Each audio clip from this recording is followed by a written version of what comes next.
षष्ठाध्यायी जगन्माता यस्य चित्तात् समुत्थिता वेदानामुपकाराय तस्मै पाणिनये नमः।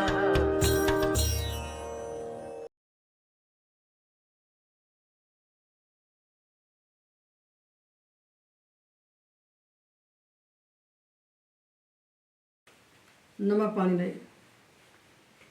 अब हम लोग नकारांत प्रातिपदिकों के सुबंत रूप बनाएंगे।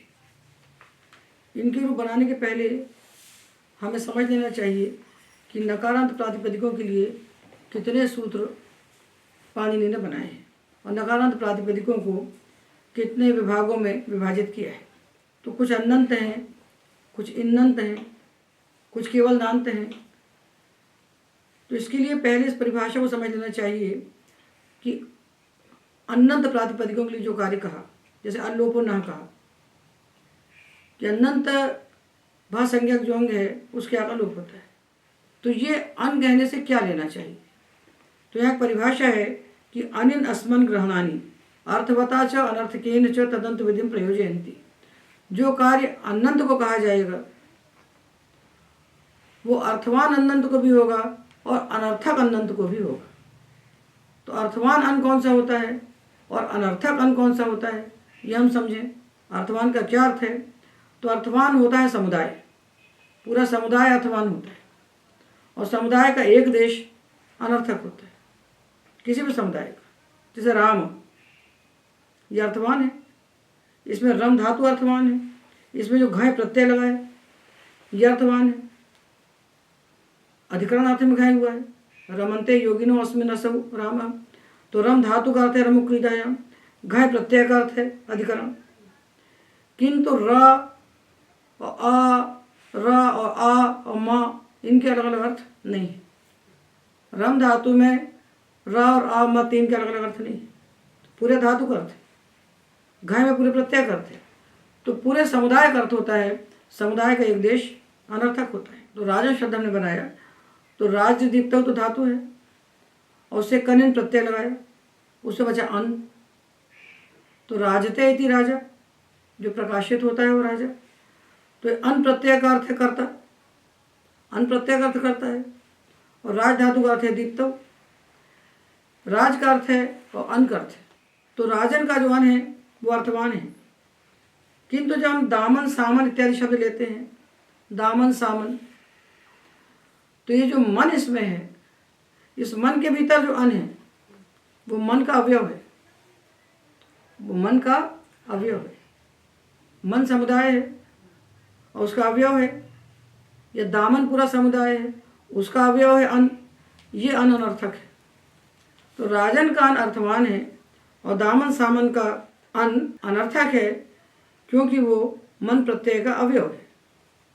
दामन का अन मन प्रत्यय का अवयव है और राजन का अन प्रत्यय ही है, इसलिए अर्थवान है। किंतु अल्लोपो न से कहा हुआ जो अल्लोप है वो जैसे अन्नंत राजन को होगा वैसे मन्नंत दामन सामन को भी होगा। अनंत राजन को कहा हुआ कार्य मन्नंत दामन सामन को भी हो जाएगा, क्योंकि जो कार्य अन से कहा जाता है वह कार्य अनंत को भी होता है और अन जिसका अवयव है उसको भी होता है। तो जैसे राजन को होगा, अनंत को कहे हुए कार्य मन्नंत को भी होंगे। इसी प्रकार शार्गिन, दंडिन, योगिन, इनमें इन्हीं प्रत्यय है। अत इन्हीं ठनऊ से ये प्रत्यय हुआ। किस अर्थ में हुआ? मत्वर्थ में। तद अस्य अस्ति अस्मिन, तद अस्य अस्ति तद अस्मिन अस्ति, ये इसका है या ये इसमें है, इस अर्थ को कहने के लिए मतु प्रत्यय आता है और उसी के अर्थ में अन्य प्रत्यय कहे जाते हैं। तो इन्हीं प्रत्यय मत्वर्थी प्रत्यय है। शार्ग से हमने इन लगाया तो ये अर्थवान है।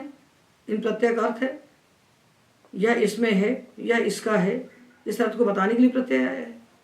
योगिन, दंडिन, शार्गिन, इनमें जो इन प्रत्यय है ये अर्थवान है, इसका अर्थ है। मतु प्रत्यय का जो अर्थ है वही इसका अर्थ है। किंतु यशस्विन, तपस्विन, इनके अंत में भी इन है।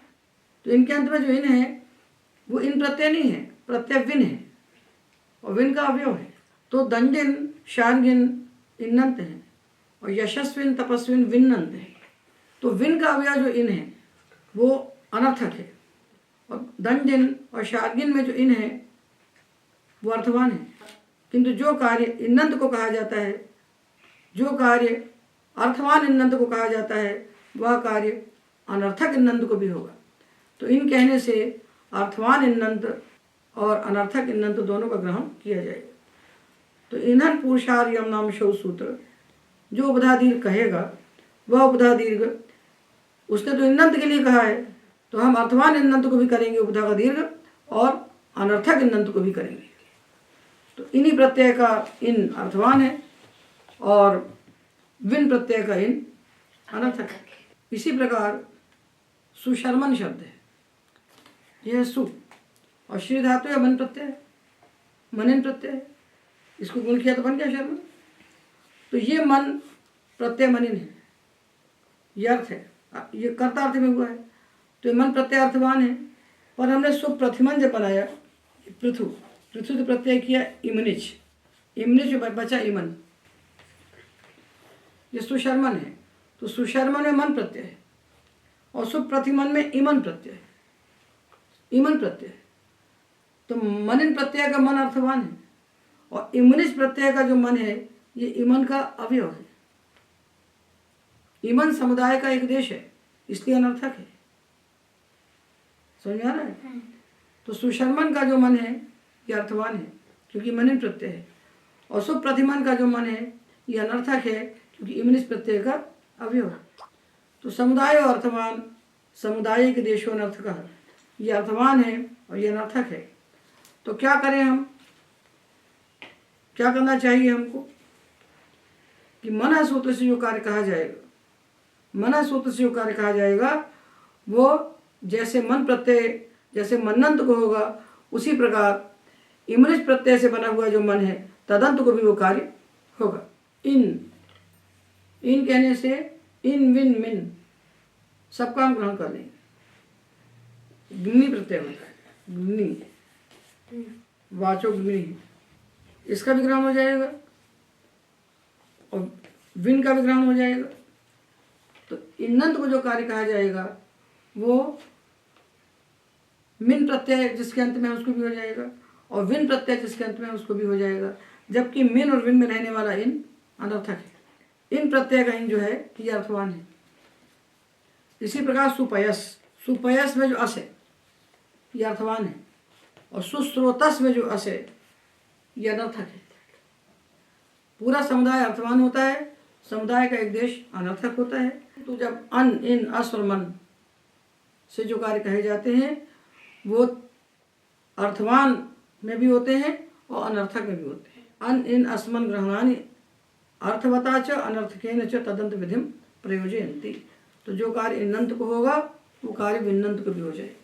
तो जो कार्य अन प्रत्ययांत को होगा वो कार्य मन प्रत्ययांत को भी हो जाएगा। जो कार्य इन प्रत्ययांत को कहा जाएगा वह कार्य विन प्रत्ययांत को भी हो जाएगा। इसको जानते हुए अब हम नकारांत शब्दों के रूप बनाएंगे। पहले हमने नकारांत संख्याएं ली। नकारांत संख्याएं पंचन, सप्तन, नवन और दशन। ये जो पंच सप्त नव दश हम कहते हैं ये नकारांत प्रातिपदिक है। पंचन, सप्तन, नवन, दशन ये नकारांत प्रातिपदिक है। और श्नांता षट सूत्र है, जो शांत संख्या और जो नांत संख्या उनकी षट संज्ञा होती है। नांत और शांत संख्याओं की षट संज्ञा होती है, उनको षट कहते हैं। पंचन ये नकारांत संख्या है और श्नांता षट सूत्र कहता है जो नकारांत संख्याएं हैं उनकी षट संज्ञा होती है, इसका नाम हो गया षट। पंचन नकारांत संख्या है तो इसकी षट संज्ञा होगी। और या संज्ञा सासा फलवती भवे, तो षट संज्ञा का फल क्या हुआ? षड्भ्यो लुक जश शुरू हो। जिसकी षट संज्ञा है उस अंग से उत्तर जस शस प्रत्ययों का लुक हो जाता है। तो पंचन से हमने लगाया जस शस, इनका लुक हो गया और लुक होने के बाद न लोपा प्रातिपदिकांत से नकार का लोप हो गया। तो पंच और पंच इनसे जस्व शस आएंगे, क्योंकि पंचन शब्द बहुत में स्थित है, सु और हो नहीं सकते, एक वचन द्विवचन के प्रत्यय से नहीं हो सकते, बहुवचन के प्रत्यय ही होंगे। तो जस शस भिस भ्यस भ्यस आम सुख यही होंगे।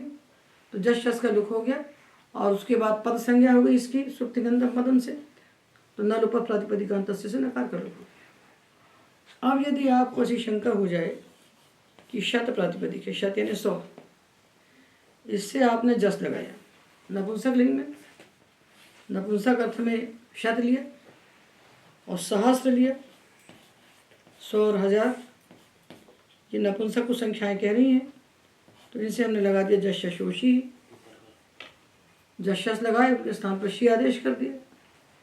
अब जब शी कर दिया तो ये अजंत अंग हो गया, अजंत नपुंसक हुए, तो इनको क्या हो गया, नुमागम हो गया।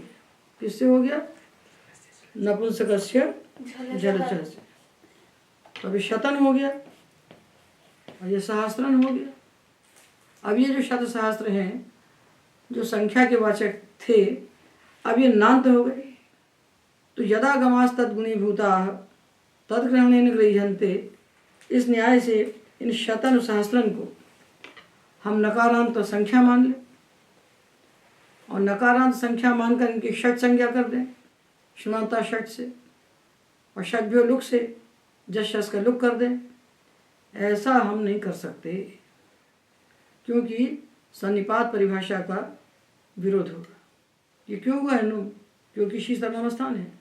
तो जिस सर्वनाम स्थान का आश्रय लेकर के ये नुमागम हुआ है, उसी सर्वनाम स्थान का रूप नहीं कर सकता, जिससे पैदा हुआ है उसका नाश नहीं कर सकता।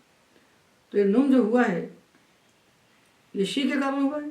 तो जिस सर्वनाम स्थान का आश्रय लेकर के नुमागम प्रवृत्त हुआ है, तो वो शी उसका उपजीव्य हुआ, उसका उपजीव्य हुआ, और उपजीव्य का विरोध नहीं कर सकते। इसलिए जस शस के लुक का निमित्त ये ना नहीं बन सकता, इसलिए यहाँ षट संज्ञा नहीं होगी, नकार का लोप नहीं होगा, और सर्वनाम स्थानीय चा संबुद्ध से उपधा दीर्घ होकर शतानि सहस्त्राणि यही बनेगा, शतानि सहस्त्राणि यही बनेगा। तो पंचन सप्तन नवन दशन इन नान्त संख्याओं की हम षट संज्ञा करेंगे और जस शस का लुक करेंगे। पश्चात तो शास्त्र में नुमागम करके उनको नान्त मान करके जस शस का लुक हम नहीं कर सकते, क्योंकि जस शस के स्थान पर होने वाले शी के कारण ही उन्मागम हुआ है, वो उसके उपजीव्य हैं, तो उपजीव्य विरोध हो जाएगा। सन्निपात लक्षणों विधि अनिमित्तम तद्विघातस्य, सन्निपात लक्षण विधि जो है उपजीव्य का विघात नहीं करती, इसलिए यहाँ पर हम इनकी षट संज्ञा करके शी का लोप नहीं कर सकते। तो ये बन गया पंच पंच। भिस भ्यस भ्यस में नकार का लोप हो गया, न लोपा प्रातिपदिकांत से, क्योंकि वहाँ पद संज्ञा हो गई, स्वादिश व सर्वनाम स्थानीय से पद संज्ञा हो गई। तो पंच भी पंचभ्य पंचभ्य। अब आया पंचन और आम, इनकी षट संज्ञा है स्नांता षट से। तो अब यहाँ सूत्र आता है षट चतुर्भ्यश्च, षट संज्ञक जो अंग, उससे परे जो आम, षट संज्ञक अंग से उत्तर जो आम, इसको नुट का आगम होता है। आम का हमने नुट का आगम किया षट चतुर्भ्यश्च से, ये नकारांत है, ये नान्त अंग है, तो नान्त अंग की उपधा को दीर्घ होता है नाम परे होने पर, इससे हमने दीर्घ किया। और यदि आप कहें कि यहाँ पर नाम तो बन ही गया है, हम ना का लोप कर लें और नाम ही सूत्र से दीर्घ कर लें, अलग सूत्र क्यों बनाए, ना का हम लोप कर लें, पद संज्ञा तो हो ही गई है इसकी, इसके अनुजागम से इसकी पद संज्ञा हो गई, तो इसका हम लोप कर लें न लोपा प्रातिपदिकांत से, तो ये अजंत हो जाएगा। तो अजंत अंग होने से हम नाम ही से इसको दीर्घ कर लें, तो नाम ही से दीर्घ करने चलेंगे तो ये नलोप जो हमने किया है त्रिपादी के सूत्र से यह सिद्ध हो जाएगा। तो नाम ही से यहाँ दीर्घ हम नहीं कर सकते। दीर्घ कर्तव्यता में पूर्वत्र सिद्धम सूत्र से न लोपा प्रातिपदिकांत से किया हुआ ना का लोप असिद्ध हो जाएगा, तो अजंत नहीं मिलेगा। इसलिए नोपधाया अलग से सूत्र बनाया। नकारांत अंग की उपधा को दीर्घ होता है नाम पर ही होने का, तो बन गया पंचानाम। और पंचन सु में नलोप हो गया पंचसु, तो पंच पंच पंच भी पंचभ्य पंचभ्य पंचानाम पंचसु, ये रूप बन गए। अब ये पंचन शब्द यदि तत्पुरुष समास का अवयव बनेगा तो तत्पुरुष समास उत्तर पदार्थ प्रधान होता है, तो वहाँ भी इसके ऐसे ही रूप बनेंगे, वहाँ कोई बाधा नहीं होगी। तो परमाश्चते पंच परम पंच परम पंच परमाश्चते पंच, तो परम पंचन प्रातिपदिक बन गया। पदांगाधिकारी तस्य च तदंतस्य च, पदाधिकार अंगाधिकार तदंत विधि होती है। जो कार्य पद को कहा जाता है वो कार्य पदांत को भी हो जाएगा। तो जैसे रूप पंचन के बने वैसे ही इसके रूप बन जाएंगे। जो कार्य पंचन को कहा जाएगा वह कार्य उसको भी होगा जिसके अंत में पंचन है। तो जो कार्य पंचन को कहा वही कार्य परम पंचन को भी होगा। जो कार्य कहा गया पंचन को वो कार्य पंचन जिसके अंत में है उसको भी हो जाएगा। तो इसके रूप कैसे बनेंगे? परम पंच परम पंच परम पंच भी परम पंचभ्य परम पंचभ्य परम पंचानाम परम पंचसु, जैसा पंच वैसे बन गया।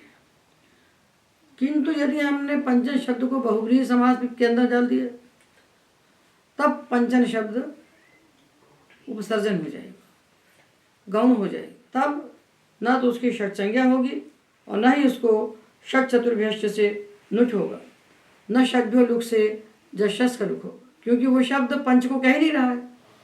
प्रिया पंच यस्य, प्रिय है पांच जिसको, उसका नाम हुआ प्रिय पंच। तो प्रिय पंच शब्द पांच को कहाँ कह रहा है? किसको कह रहा है? जिसको पांच प्रिय है। प्रिय है पांच जिसको, ऐसा देवदत्त, ऐसा कोई भी पिता जिसके पांच पुत्र हैं, पांचों प्रिय हैं उसको।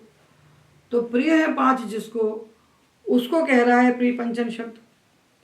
ये जो प्रिय पंचन प्रातिपदिक बना समास प्रातिपदिक, ये पांच को कह नहीं रहा है, ये अन्य पदार्थ को कह रहा है जिसको पांच प्रिय हैं। ऐसा देवदत्ता है, इसका वाचक हो गया या किसी पुरुष का वाचक हो गया, तब तो बहुत को कहने वाला नहीं होगा ये।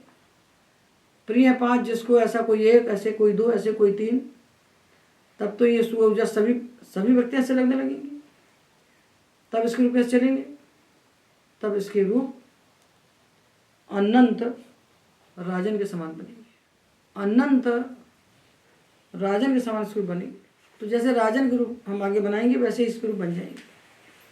और शस आने पर जब अल्लोपो न से चकार उत्तरकार का लोप हो गया तो चा के बाद ना आया, तो ना को स्तोष ना से यहाँ हो गया। तो प्रिय पंच, प्रिय पंचा प्रिय पंचानव प्रिय पंचाना प्रिय पंचानम प्रिय पंचानव प्रिय पंच प्रिय पंच्या प्रिय पंचभ्याम। हलादि भक्ति में न लोप प्रातिपदिकांत से प्रिय पंचभी प्रिय पंचे प्रिय पंचभ्याम प्रिय पंचभ्य प्रिय पंच प्रिय पंचभ्याम प्रिय पंचभ्य प्रिय पंच प्रिय पंचयों प्रिय पंच्याम।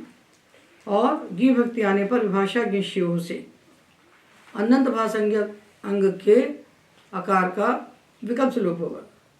तो प्रिय पंची और प्रिय पंचनी, प्रिय पंचियों हो प्रिय पंचसु, ये पूरे रूप इसके राजन के समान बन गए। राजन में तो ये करते हैं च्युत नाम, जब जकारोत्तर आकार का लोप करते हैं तो राजन के नकार को च्युत करके यहाँ बना देते हैं और जा या संयोग के ज्ञा हो जाता है, राज्ञा बनता है। बस वैसे ही बन गया। तो हमने पंचन शब्द के रूप बनाए और पंचन शब्दांत तत्पुरुष के रूप बनाए और पंचन शब्दांत बहुव्रीहि के अन्य पदार्थ प्रधान होने से पंचन शब्द के गौण होने के कारण उसके रूप हमने राजन के समान बनाए। अब हम लेते हैं अष्टन। अब हम अष्टन प्रातिपदिक के रूप बनाएंगे। अष्टन भी संख्या है, अष्टन शब्द भी, अष्टन भी नकारांत संज्ञा, अष्टन भी नकारांत संख्या है।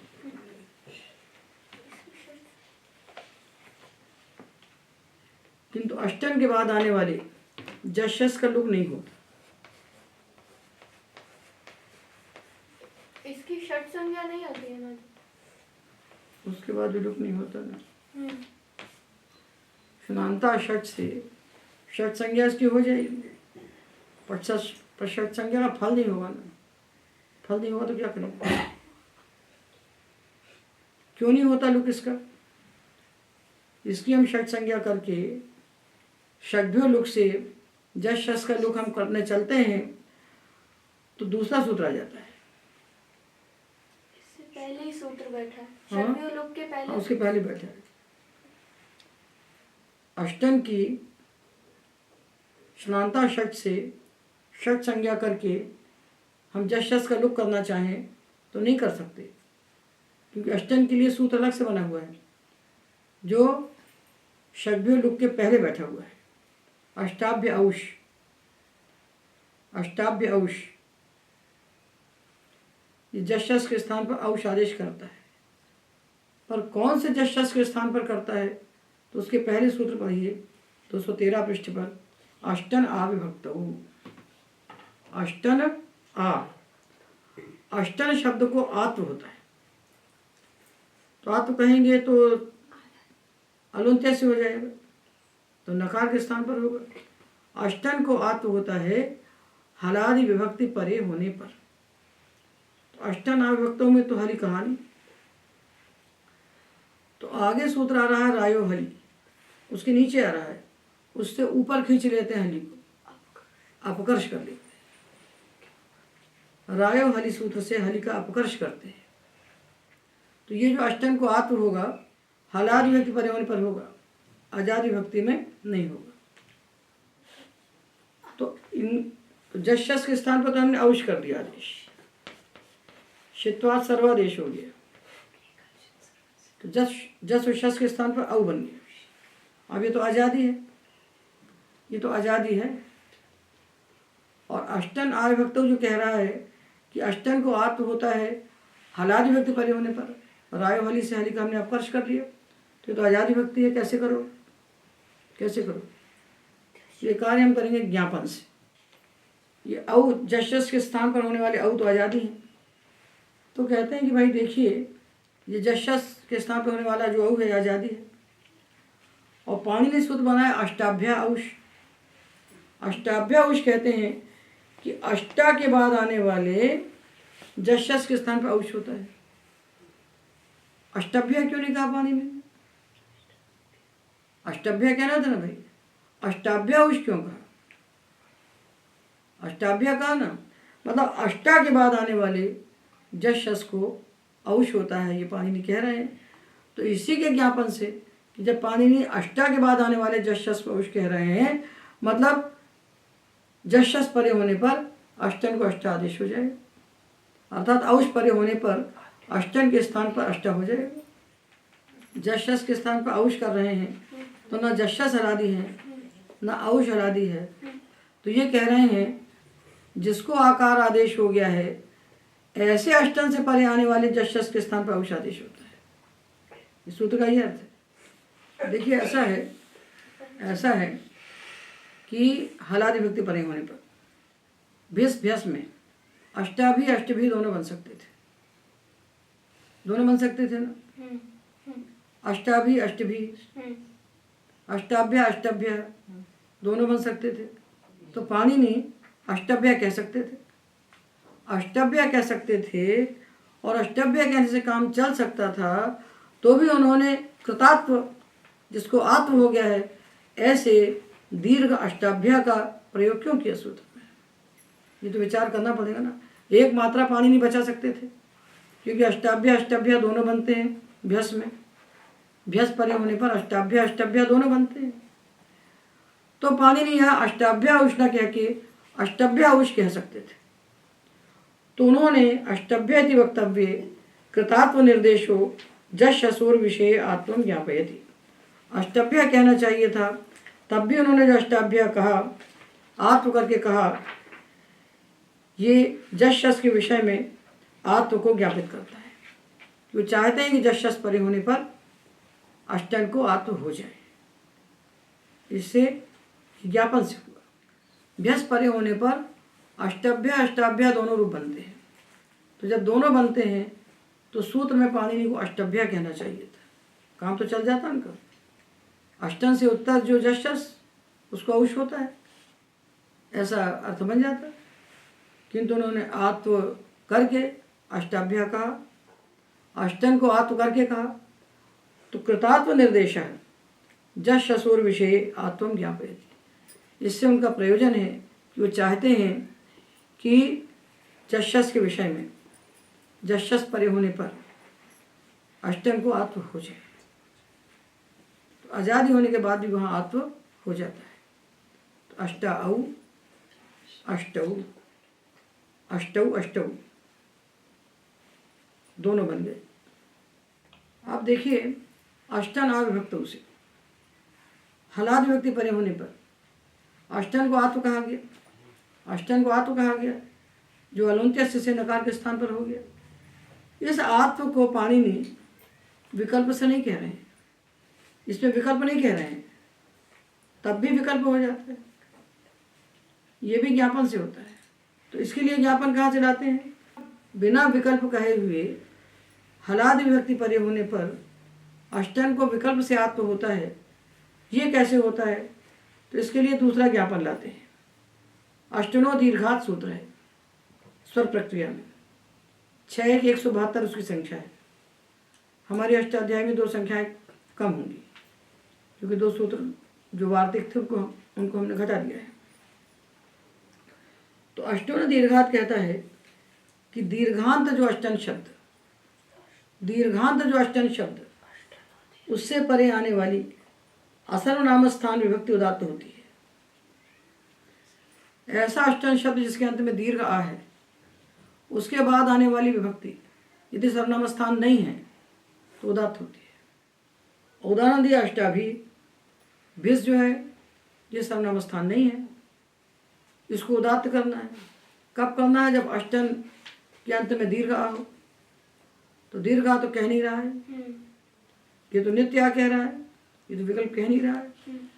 तो ये कह रहा है यदि दीर्घ है तो उदात्त होती है विभक्ति, दीर्घ नहीं है तो उदात्त नहीं होती।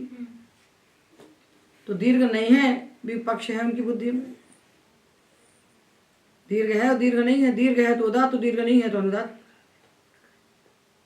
तो अष्टनो दीर्घात के ज्ञापन से हम ये मानते हैं कि हलाद विभक्ति परे होने पर होने वाला जो आत्व है ये विकल्प से होता है, ये विकल्प से होता है। मतलब हलाद विभक्ति, इसका अर्थ ये हुआ कि जो असल नाम स्थान विभक्ति है उसके पहले अष्टन, कभी उसमें दीर्घ होता है और कभी दीर्घ नहीं होता है, इसका यही अर्थ हुआ। तो इसने किसको ज्ञापित किया? आत्व के विकल्प को। हलाद विभक्ति में जो आत्व होगा वो रायो हली से हली का अपकर्ष करके होगा। हलाद विभक्ति में जो आत्व होगा वो रायो हली से हली का अपकर्ष करके होगा। और जस शस में जो आत्व होगा वो अष्टाभ्य औश के दीर्घ निर्देश से होगा। जस शस में जो आत्व होगा वो अष्टाभ्य औश में जो अष्टाभ्य कहा है, अष्टाभ्य कह सकते थे, वहाँ दीर्घ निर्देश थे। तो अष्टाभ्य औश में होने वाला आत्व अष्टाभ्य के दीर्घ निर्देश से होगा।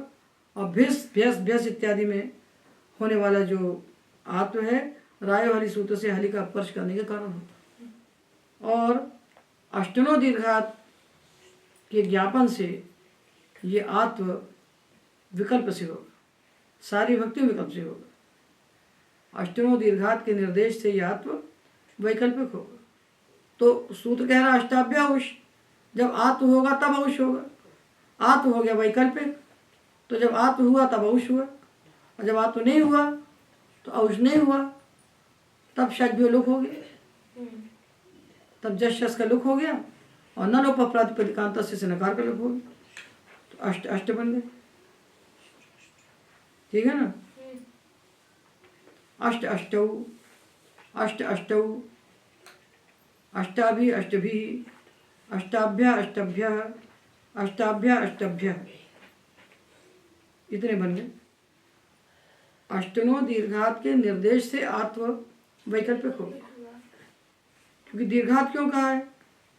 ह्रस्व की व्यावृत्ति के लिए। दीर्घात क्यों कहा सूत्र में? यदि एक ही बनना होता तो दीर्घात क्यों कहते? तो ह्रस्व की व्यावृत्ति के लिए दीर्घात कहा। तो यदि ह्रस्व नहीं होता तो दीर्घात ये विशेषण व्यर्थ हो जाता।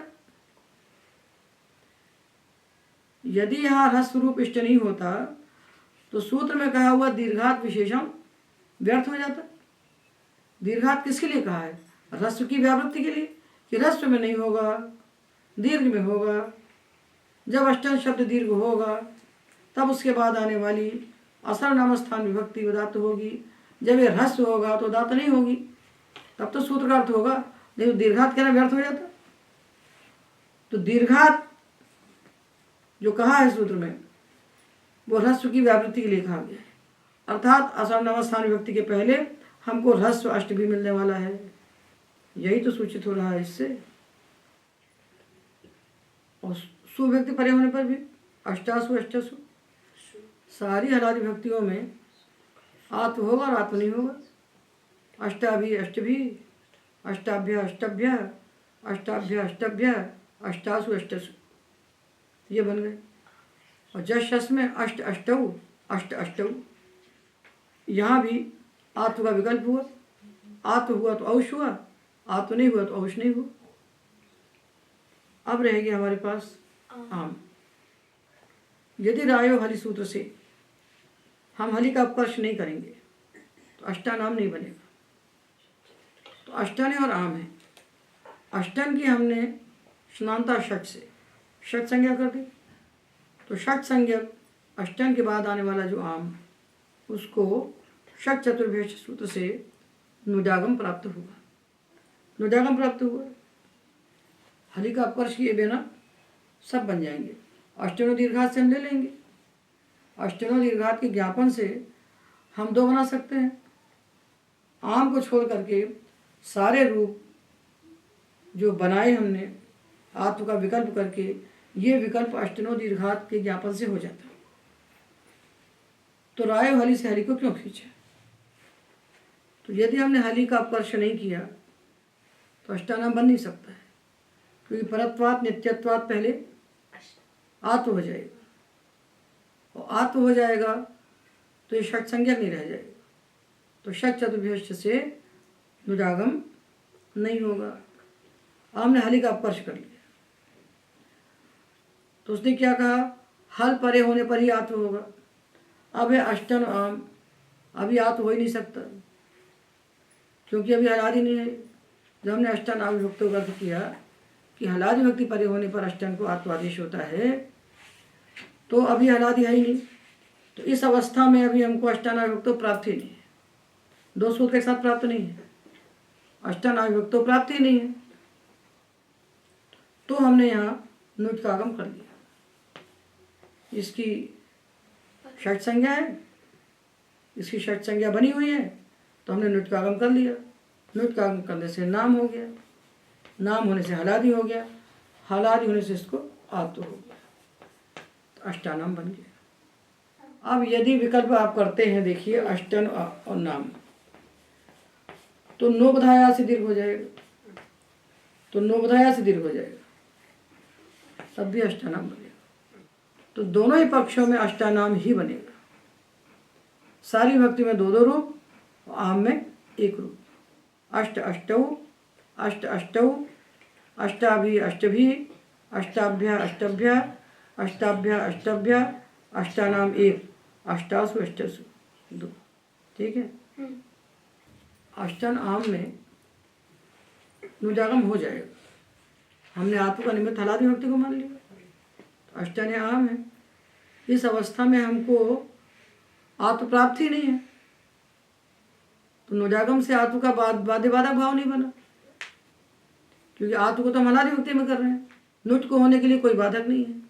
नुट हो गया, नुट होने से हलादि हो गया, हलादि होने से आत्म हो गया, आत्म तो अष्टानाम बन गया। विकल्प से हुआ तो नोपधाया ने कर दिया उपधा को दीर्घ, तो ही बन गया। अब यदि आप कहें कि यहाँ सन्निपात परिभाषा क्यों नहीं लग जाती कि नान तत्व प्रयुक्त षट संज्ञक सन्निपात का आश्रय लेकर जो नुट प्रवृत्त हुआ है वो तद विघातक आत्म के प्रतिनिमित्त कैसे बन सकता है? ये जो नुट हुआ है ये नांत के कारण हुआ है ना भाई, ये नांत के कारण हुआ है। तो नांत को अगर आत्म कर दोगे तो उसका विघात हो जाएगा ना। अब हली को हमने जब नहीं माना तो अष्टानाम इस अवस्था में आत्म प्राप्त नहीं है और नुजागम होने पर आत्म प्राप्त है। तो नुजागम होने के बाद ये इसको आत्म कैसे कर सकता है? ये हमें प्रश्न आता है कि नान तत्व प्रयुक्त ये नुजागम किसके कारण हुआ है? षट संज्ञा के कारण। षट संज्ञा किसके कारण हुई है? नांत होने के कारण। षट संज्ञा होने के कारण षट चतुर्भ्यास से नुजागम हुआ। षट संज्ञा किसके कारण हुई? नान तत्व के कारण हुई।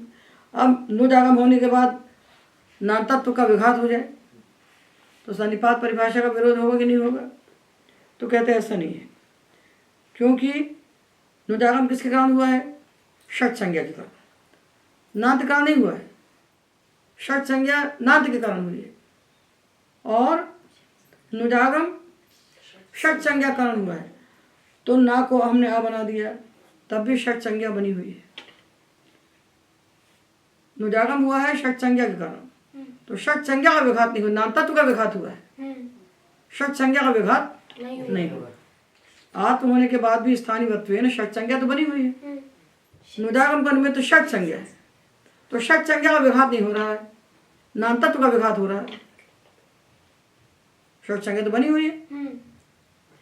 नकार की नांत की षट संज्ञा तो स्थानीय वत्वेन बनी हुई, स्थानीय वत्वेन तो हो ही जाएगी। षट संज्ञा पहले थी, अभी षट संज्ञा बनी हुई। अथवा ऐसा मान लीजिए कि हमने अष्टानाम बनाया, तो भगवान पाणिनि ने भी बनाया अष्टानाम, पाणिनि ने भी अष्टानाम बनाया है, क्षमाम अष्टानाम दीर्घश्यनि, तो पाणिनि अष्टानाम कह रहे हैं। तो उनका ज्ञापन हमारे लिए पर्याप्त है अष्टानाम बनाने के लिए। जब भगवान पाणिनि खुद बना रहे हैं अष्टानाम, तो हम कौन होते हैं कि हम अष्टानाम बना? हम कैसे कर सकते हैं? तो पाणिनि ने जो अष्टानाम का प्रयोग किया है क्षमाम अष्टानाम दीर्घश्यनि सूत्र में, इससे हमको ये मान लेना चाहिए कि सन्निपात परिभाषा अनित्य है, कहीं लगती है कहीं नहीं लगती है। अन्य भी हमने अन्य तो उसको अनित्य मानना है, तो उसको अनित्य मान लीजिए तो बन जाए। अथवा जैसा बताया वैसा कर लीजिए कि आत्म का निमित्त कि नुजागम का निमित्त षट संज्ञा है और षट संज्ञा का निमित्त नाम तत्व है। अब ये जो अष्टाभ्य औष कार्य है, औषादेश, ये अंगाधिकार का कार्य है। अंगाधिकार के कार्य को हम आंग कार्य कहते हैं। आंगम अंग संबंधी है, आंग है, और जो वर्ण संबंधी होता है उसको वर्ण कहते हैं। तो अष्टाभ्य औष जो कार्य है ये आंग कार्य है, इसलिए पदांगाधिकारे तस्य च तदंतस्य च, ये तदंत में भी होगा सारा कार्य। अष्टाभ्य औष जो है तदंत में भी होगा।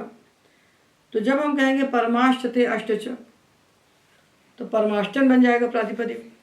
तब समास में हमने परमाष्टन प्रातिपदिक बना दिया, तो परमाष्टते अष्ट च, तो परमाष्टन प्रातिपदिक जब बना समास प्रातिपदिक, तो अष्टन की यहाँ प्रधानता है, तो इसके रूप में वैसे ही बनेंगे जैसे हमने अष्टन के बनाए हैं।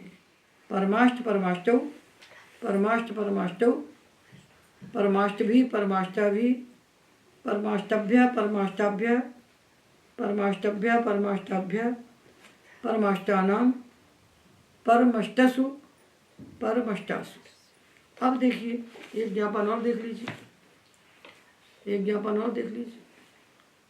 मतलब पाणिनि खाली सूत्र नहीं कहते, संकेतों से कहते हैं। पाणिनि का एक एक संकेत हमको एक एक सूत्र के बराबर हो जाता है। तो कहते हैं आपने भाई अष्टाभ्य औष क्यों कहा, अष्टाभ्य औष क्यों कहा? तो एक तो ज्ञापन उसने कर दिया कि दीर्घ के साथ जो कहा अष्टाभ्य, उससे जब आत्म होगा तभी औष होगा, आत्म नहीं होगा तो औष नहीं होगा, तो विकल्प कर दिया औष का। वहाँ कर दिया जश्यस पे विकल्प। अब वो कहते हैं कि आपने अष्टाभ्य क्यों कहा, बहुवचन क्यों कहा भाई अष्टाभ्य? अष्टनो दीर्घात में तो आपने एक वचन कहा, अष्टनो दीर्घात, अष्टना में एक वचन कहा, यहाँ बहुवचन कहते हैं तो अष्टाभ्य नहीं कहते, अष्टना कह देते।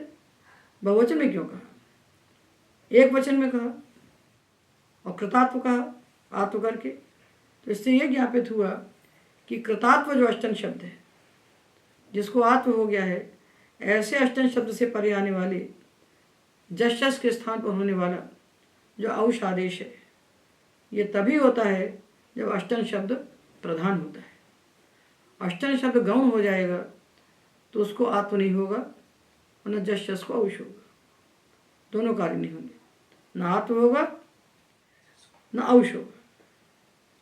तो अष्टन शब्द कब अप्रधान होगा, जब बहुव्रीहि का अवयव बनेगा तो उपसर्जन हो जाएगा, अप्रधान हो जाएगा, तब वहाँ उसको न तो आत्व होने वाला है और न जश्यस को औश होने वाला है, क्योंकि वहाँ बहुव्रीहि में जाकर वो एकत्व को कह देगा। प्रिय है आठ जिसको ऐसा देवदत्त, अब ये अष्टन शब्द गौण हो गया और पूरा प्रियाष्टन शब्द देवदत्त को कहने लगा एक को। तो अष्टाभ्य में जो बहुवचन कहा है, अष्टनावश कह सकते थे, अष्टन के बाद आने वाला जश्यस, अष्टन के बाद आने वाले जश्यस को औश होता है ऐसा कह सकते थे, अष्टना कह सकते थे, अष्टाभ्य क्यों कहा? तो अष्टाभ्य के बहुवचन ने हमें ज्ञापन किया कि जब अष्टन शब्द प्रधान होता है तभी औशादेश होता है जश्यस के स्थान पर। अष्टन शब्द जब गौण हो जाएगा तो जश्यस के स्थान पर औशादेश नहीं होगा। अष्टन कब प्रधान होगा, जब स्वतंत्र होगा अष्टन तब प्रधान होगा, जब तत्पुरुष का उत्तर पद होगा तब प्रधान होगा, और बहुव्रीहि का उत्तर पद हो जाएगा तो अप्रधान हो जाएगा। तो ये प्रियाष्टन नया शब्द बन जाएगा जो अनंत होगा। तो अष्टाभ्य औश से जो जश्यस के स्थान पर औशादेश होता है और अष्टन को आत्व होता है, यह आत्व अनुमीय मान है, आजाद व्यक्ति परिवहन पर हो रहा है तो ये अनुमीय मान है। अनुमान क्या किया कि अष्टाभ्य में जो दीर्घ कहा पानी ने, अष्टाभ्य में जो आत्व करके औश किया, उससे हमने अनुमान से जाना कि जब अष्टन को आत्व होगा तभी जश्यस को औशादेश होगा। तो जश्यस परे होने पर जो अष्टन को आत्व हो रहा है ये अष्टन शब्द की प्रधानता में होगा, अष्टन शब्द की गौणता में नहीं होगा, ये अनुमीय मान है। जश्यस परे होने पर हम अनुमान से सिद्ध करते हैं कि अष्टाभ्य औश में दीर्घ निर्देश क्यों किया, बहुवचन निर्देश क्यों किया, इन अनुमानों से हमने जाना। तो अष्टन अव्यक्तों से विधिमान आत्व अष्टन शब्द की प्रधानता में होता है, अष्टन शब्द की गौणता में नहीं होता, और बहुव्रीहि समास में अष्टन की गौणता हो गई, इसलिए जश्यस परे होने पर इसको आत्व नहीं होगा। प्रियाष्टन शब्द के लिए कैयक कहते हैं यथा लक्षणम अप्रयुक्ते अथवा नैव वा लक्षणम अप्रयुक्ते प्रवर्तते। कैयक कहते हैं कि नैव वा लक्षणम अप्रयुक्ते प्रवर्तते, प्रयुक्ता नाम एवं अन्वाख्यानात्। जो शब्द लोक में प्रयुक्त हैं हमें उन्हीं का अन्वाख्यान करना है, जो शब्द हैं ही नहीं लोक में उनको सूत्र लगा के खींचतान के बनाने का कोई मतलब नहीं है। प्रयुक्ता नाम एवं अन्वाख्यानम भवति ना प्रयुक्ता नाम। तो इसलिए ऐसे प्रयोग जो हैं इनका लोक में अनभिधान होने के कारण इनको बनाने की कोई आवश्यकता नहीं है, यही सुंदर उपाय है। तो ये हमने नकारांत संख्याओं के रूप बनाए और बचे हुए नकारांत शब्दों के रूप हम अगले व्याख्यान में बताएंगे। आज के व्याख्यान में इतना बताइए।